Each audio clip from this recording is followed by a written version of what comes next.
do que se considera ser a conferência ministerial, que é a segunda semana da COP, é a conferência ministerial. E tivemos a intervenção do nosso vice-presidente, tivemos também a intervenção da presidente da Assembleia Geral da ONU atual, a senhora Baerbock, que era ministra da Alemanha. E tivemos uma inspiradora projeção de fotografias do Sebastião Salgado com música do Villa-Lobos, que emocionou muitas pessoas hoje de manhã. Então, foi uma sessão muito intensa.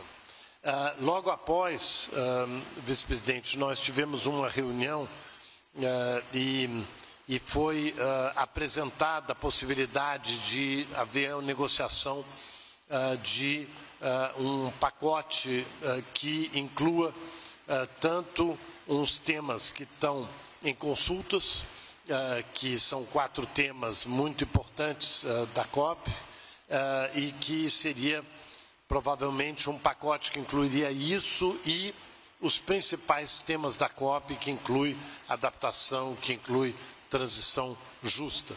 E, portanto, esse pacote vai começar a ser negociado e é por isso, inclusive, que eu já peço desculpas ao senhor e à ministra, porque eu vou ter que sair, eu tenho que ir no Birô. O Birô é aquele grupo que organiza a COP, e justamente porque a gente vai ter que mudar significativamente os horários de trabalho para poder continuar o trabalho à noite, os trabalhos à noite. Nós vamos procurar antecipar ao máximo os resultados dessa COP em 2 pacotes, um pacote que nós vamos buscar fechar até metade da semana e um segundo pacote vamos tentar fechar na sexta-feira. Recebemos também de forma muito impressionante um apoio dos negociadores hoje para que a gente pudesse avançar nesse sentido. A Ana Toni também vai relatar o encontro de preparo. Nós estamos sendo apoiados por uma série de ministros para cada um dos temas, e isso também é uma coisa extremamente importante para os trabalhos que nós estamos fazendo. Mas, então, dito isso, eu queria passar a palavra para o senhor, vice-presidente, e já pedir desculpas antecipadamente se o senhor me via desaparecer aqui, de repente,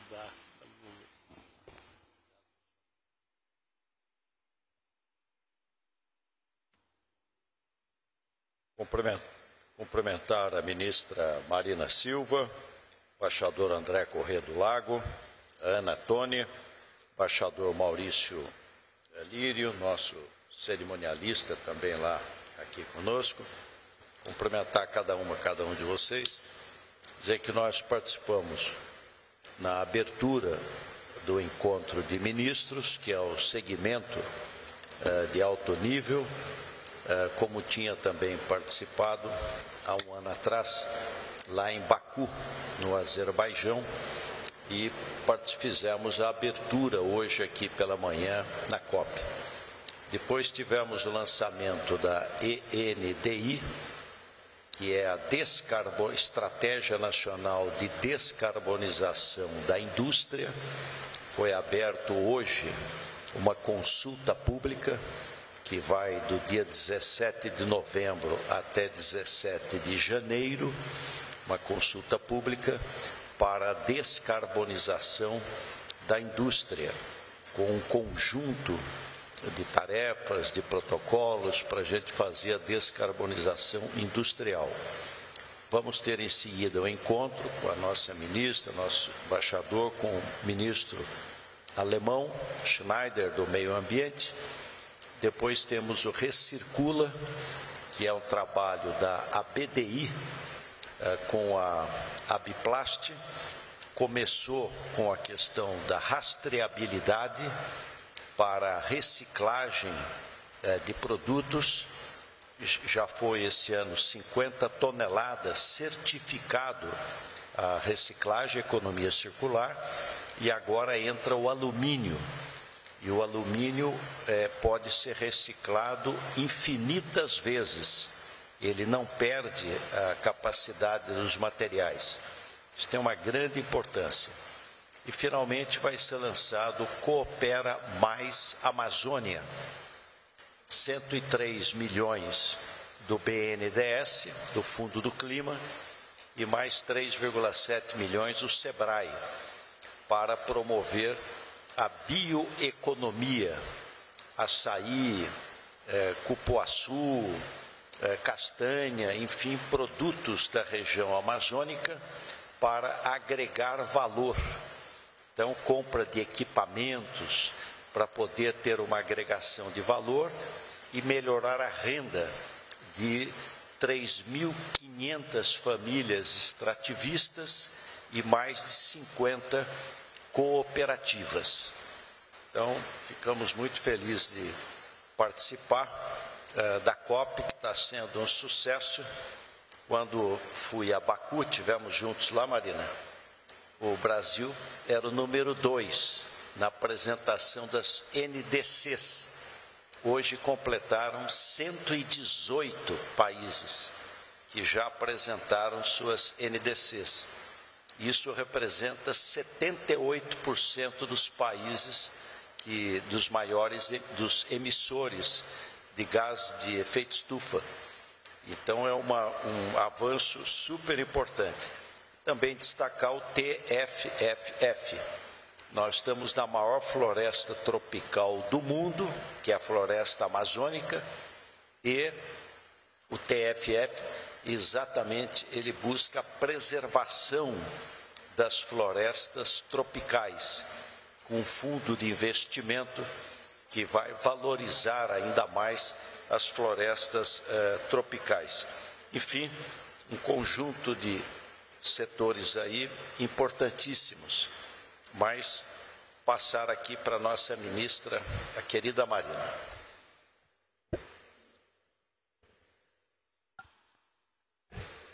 Boa tarde a todos, a todas. Muito obrigada, vice-presidente, pela oportunidade de participar aqui com o senhor desse momento, parabenizando aqui todos os esforços já da presidência da COP durante esses intensos e longos dias, porque dentro das COPs, uma semana conta como muitos dias.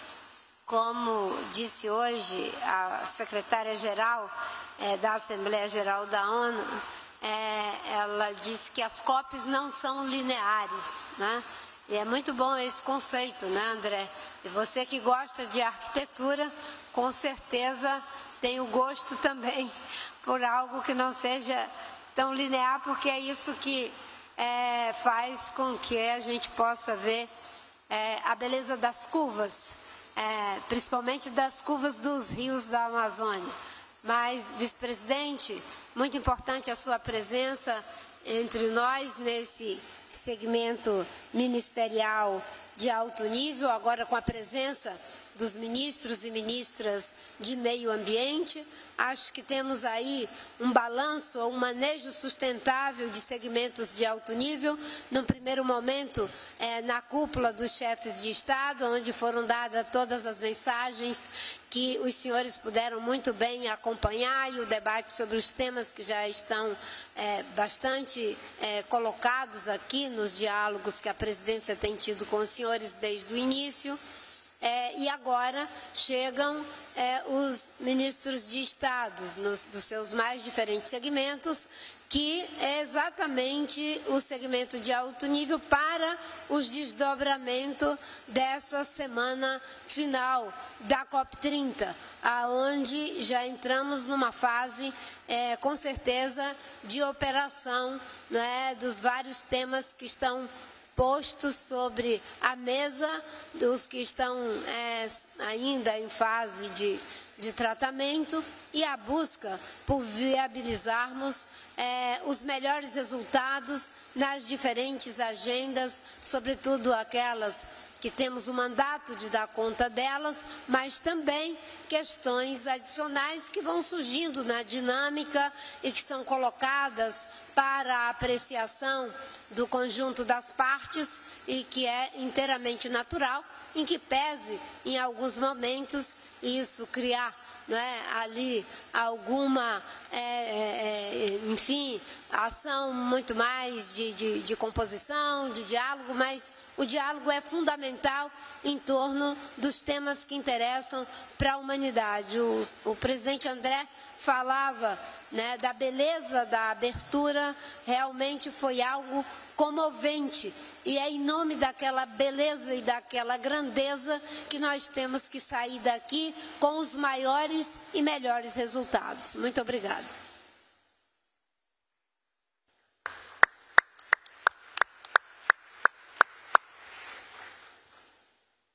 Obrigado a todos pelas palavras iniciais. Agora a gente vai abrir para perguntas da imprensa. Por favor, a gente deve ter 2 perguntas de cada vez. E a gente pode ir aqui para a segunda fileira, ao centro. Oi, boa tarde. Paula Ferreira, do Estadão. Eu queria perguntar para a CEO Ana Toni o que estaria nesse primeiro pacote de decisões até o meio da semana e o que estaria no segundo pacote com a previsão até sexta. E para o ministro Maurício Lírio, eu queria perguntar, o presidente Lula e a ministra Marina Silva têm defendido muito o mapa do caminho, rumo ao fim do uso de combustíveis fósseis. Queria saber qual que tem sido a estratégia diplomática do Brasil para tentar pautar esse tema dentro da COP. E a gente pode ter mais uma pergunta. Pode ir aqui para o colega na segunda fileira. Olá, boa tarde. Daniel Carvalho, da Bloomberg. Eu queria dirigir a primeira pergunta à CEO Ana Toni também e perguntar se essa estratégia de fazer uma negociação, de juntar tudo, isso significa que a gente vai ter uma cover decision ou uma omnibus decision? E para o presidente Geraldo Alckmin, eu queria fazer 2 perguntas. O quanto o Brasil colocar essa questão do roadmap dos combustíveis fósseis pode, de alguma maneira, tensionar a negociação que está sendo tratada, feita paralelamente com os Estados Unidos, na questão do tarifaço, já que esse é um assunto bastante delicado para os Estados Unidos, e qual que é a importância do presidente Lula voltar a Belém e colocar o capital político dele nesse momento de negociação. Obrigado. Uau, essa chuva toda... Vamos lá, vou tentar responder aqui. Primeiro, como o presidente da COP30 pediu que a gente mencionasse os pares ministeriais que nessa semana vão estar nos ajudando em diversos temas. Então, no tema de adaptação, seria o ministro da Alemanha e a ministra da Gâmbia. No tema finanças, vai ser o ministro do Reino Unido e da Quênia, uma ministra. Mitigação, Egito e Espanha. Transição justa, Polônia e México. Tecnologia, Austrália e Índia. Gênero, Suécia e Chile. E o balanço geral, o GST, vai ser Noruega e Azerbaijão. Então, os ministros desses países estão trabalhando ombro a ombro agora com a presidência da COP, para nos ajudar a avançar nesses temas o mais rápido possível. Em relação sobre o pacote que o Estadão pergunta, são temas que são correlacionados às consultas dos 4 temas. Então, lembrem dos 4 temas, 9.1, medidas unilaterais e comércio, NDCs e a transparência, o relatório de transparência. Qualquer tema na negociação mandatada relacionado a esses 4 temas serão pensados como esse primeiro pacote. E no final da semana, os outros temas que não têm uma relação tão direta com esses 4 temas. E E sobre se é uma decisão, uma CAVA decision ou não, não é uma CAVA decision, é uma decisão relacionada sobre esses 4 temas somente. Normalmente, o que se chama de decisão capa é uma decisão sobre diversos temas abertos. Nesse caso, seria uma decisão relacionados a esses 4 temas que foram pautados. E nessa consulta que fizemos hoje, das 10 ao meio-dia e meio, foi um primeiro debate sobre, como vocês viram, o sumário de ontem, que foi circulado ontem à noite, ouvir as primeiras impressões e todo mundo gostou muito da sugestão de como caminhar para frente. Alguns países se posicionaram pedindo para alguns dos temas saírem daquele resumo, mas depois do término dessa discussão, foi pedido à presidência da COP30, é uma coisa, não sei se inédita, mas requer muita confiança de todas as partes para que o Brasil apresentasse um primeiro resumo, um primeiro rascunho de texto dessa decisão sobre esses 4 temas. Então, o Brasil, a presidência da COP30, vai apresentar esse primeiro rascunho, acho que até amanhã de manhã, ou até amanhã à tarde.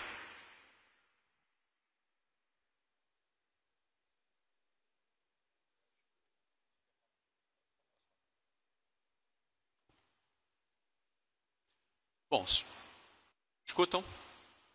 Bom, sobre a pergunta relativa ao mapa do caminho, só para explicar um pouco o contexto. O mapa do caminho, nesse caso, nas palavras do presidente Lula, se refere a sair da dependência de combustíveis fósseis, e isso se relaciona a uma decisão tomada na COP de Dubai, que foi a publicação do balanço geral de implementação do Acordo de Paris, e lá havia um parágrafo 28, que justamente listava uma série de iniciativas na área de energia com vistas ao combate à mudança do clima.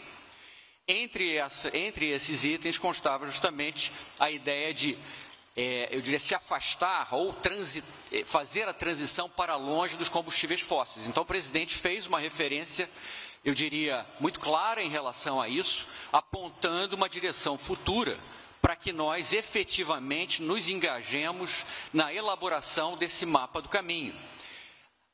Com relação ao processo de negociação, isso também é muito claro do ponto de vista do governo brasileiro, que é um processo coletivo de negociação com todos os países e de acordo também com as características nacionais. Então, eu diria que é uma conclamação que o presidente fez com vistas ao amadurecimento do processo, primeiro de negociação e posteriormente de implementação do próprio mapa.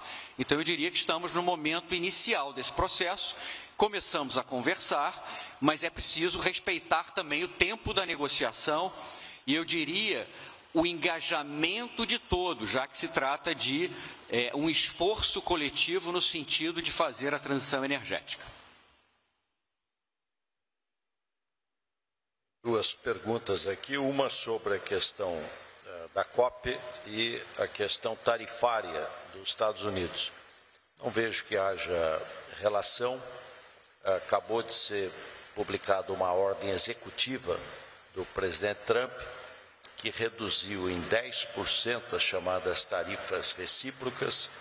A região norte, onde nós estamos, ela foi contemplada. A região norte, antes dessa ordem executiva, 45% da sua exportação era 50%, 10 mais 40%. Reduziu para 28%. Então, reduziu 10%. Carne, suco de fruta, pimenta seca, castanha do Pará, palmito, geleias de frutas, doces, reduziu cacau, reduziu 10%. E no caso da castanha do Pará com casca foi para 0%. Não tem imposto. 2 casos, castanha do Pará com casca e suco de laranja zerou. E é claro que nós queremos avançar mais. Já também foi desonerado celulose, foi desonerado ferroníquel, tudo passou para zero, e também madeira macia e serrada, que estava com 50%, passou para 10% na chamada seção 232. E nós estamos trabalhando para avançar mais, porque dos 10 produtos que os Estados Unidos exportam para nós, 8 não pagam imposto, é zero alíquota. Então não tem sentido você ter uma tarifa, em muitos casos, 10 mais 40. E os Estados Unidos têm superávit na balança comercial com o Brasil. Do G20, só 3 países, Reino Unido, Austrália e Brasil. Então estamos confiantes de que vamos avançar mais para corrigir essas distorções e a gente poder ter um comércio exterior respeitando o multilateralismo e livre comércio. Sobre a vinda do presidente Lula, se ele puder vir, extremamente positivo. O Brasil tem um compromisso com o combate às mudanças climáticas, com o desmatamento ilegal zero, preservação dos nossos biomas, com os biocombustíveis. Este ano passou para 30% o etanol na gasolina, mandatório, obrigatório, passou para 15% o diesel, ou bio no diesel, nenhum país do mundo tem isso, 15% de bio no diesel, 30% de etanol na gasolina. Vamos ser o grande protagonista do SAF, para substituir querosene de aviação, enfim, avançar o máximo que a gente puder. E na NIB, na Nova Indústria Brasil, uma das missões da NIB é exatamente a transição ecológica e a descarbonização. A gente consegue ter mais 2 perguntas. A gente vai para o colega aqui na primeira fileira. Olá, é Rodrigo Caetano, do Brasil Jornal. A minha pergunta seria referente às medidas unilaterais de comércio, que me parece que há um pedido para que sejam retiradas dos países árabes africanos. E eu queria saber da CEO Anatoni como que está o estágio dessas negociações, e também do vice-presidente Geraldo Alckmin, se essas questões de medidas unilaterais, de protecionismo, como que o governo brasileiro vem lidando com essa situação e negociando aqui na COP, enfim, esses tópicos importantes. Muito obrigado. A gente consegue ter mais uma pergunta. Podemos aqui para frente na primeira.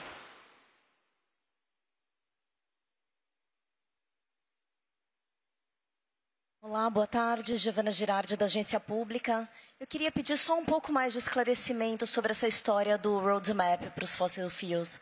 Porque, de fato, foi uma coisa iniciada pelo presidente Lula, mas agora, ao longo desses 10 dias, desde do Summit Leaders, a gente tem visto mais países apresentando algum tipo de apoio.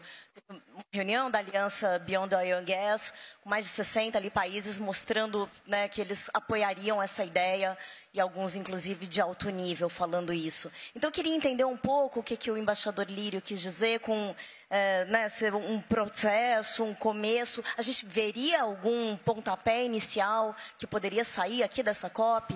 Teria alguma coisa que poderia já iniciar esse processo aqui? Obrigada.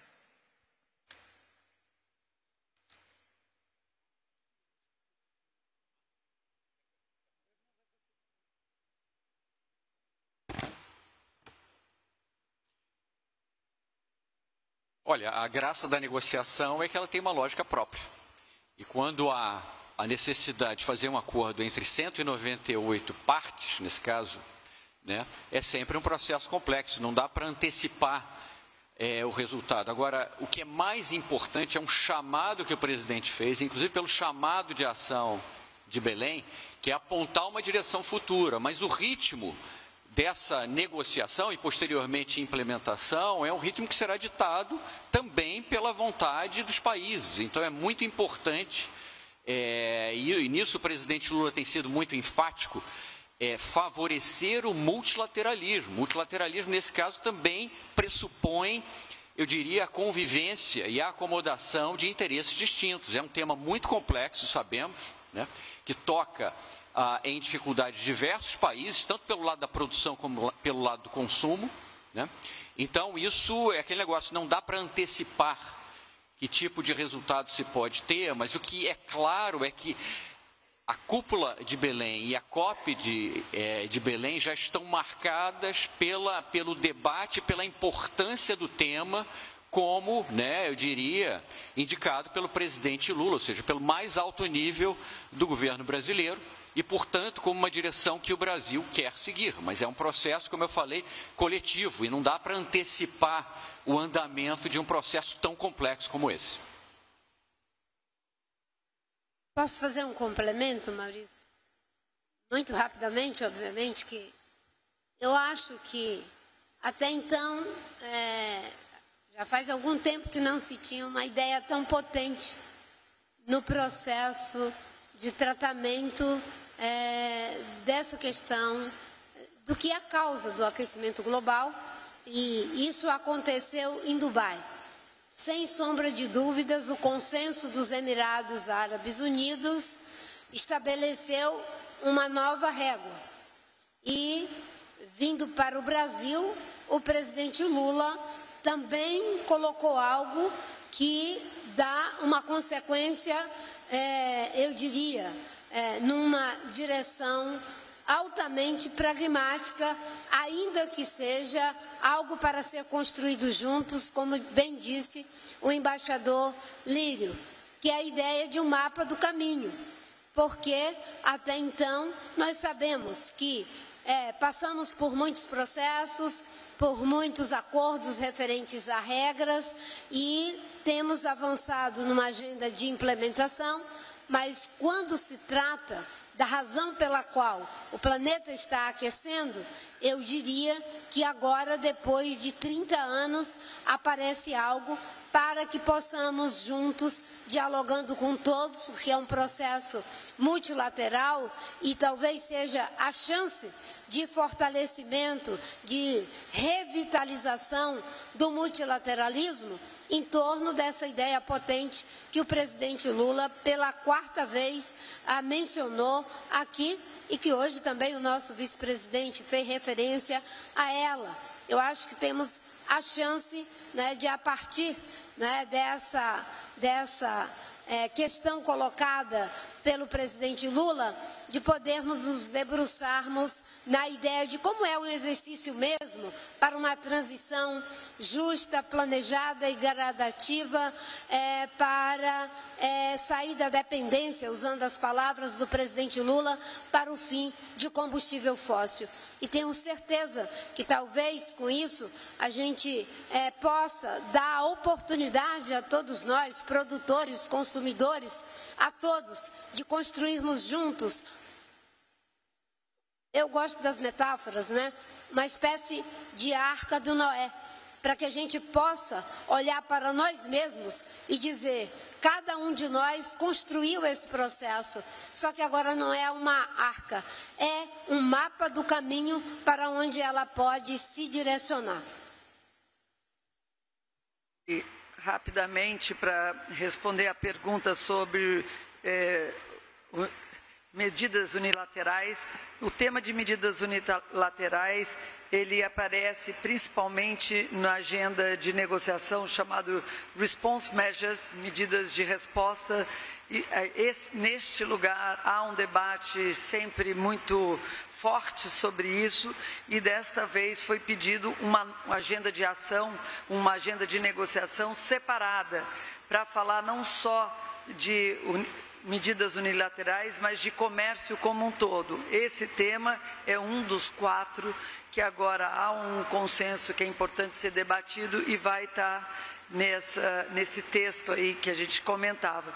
E aproveitando, o nosso vice-presidente já mencionou, né, que a gente tem a boa notícia de termos aí 118 NDCs.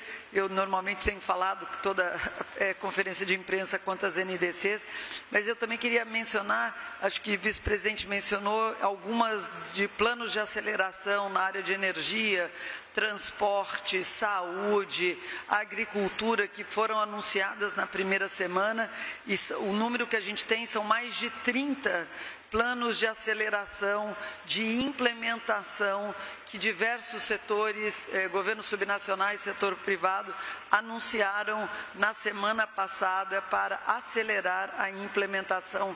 Então, não queria deixar de mencionar esses 30 anúncios que foram feitos na semana que vem da agenda de ação.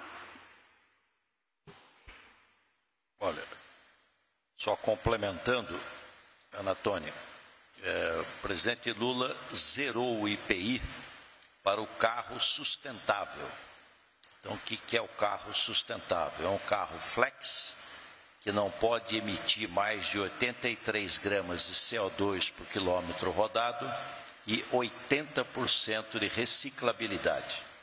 E também trouxe o IPI verde. Ele reduz o IPI para os veículos elétricos e flex, que emitem menos, e onera um pouco aqueles fósseis que emitem mais. Sobre protecionismo, o Brasil tem sempre defendido o multilateralismo e o livre comércio, seguindo as regras da OMC.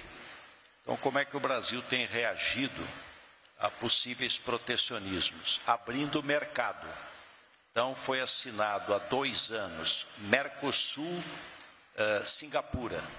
Este ano foi assinado Mercosul-EFTA, Noruega, Suíça, Islândia e Liechtenstein.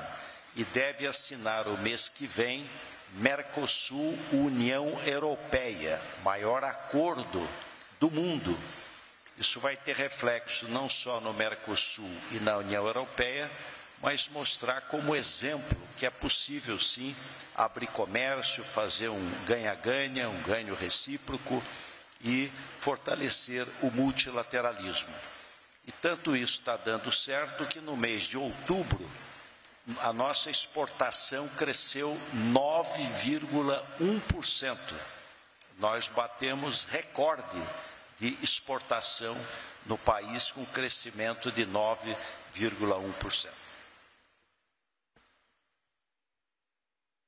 Infelizmente, nós estamos sem muito tempo hoje, então agradecemos a presença de todos, muito obrigado, e a gente vai encerrar por aqui. Agradeço a todos, obrigado.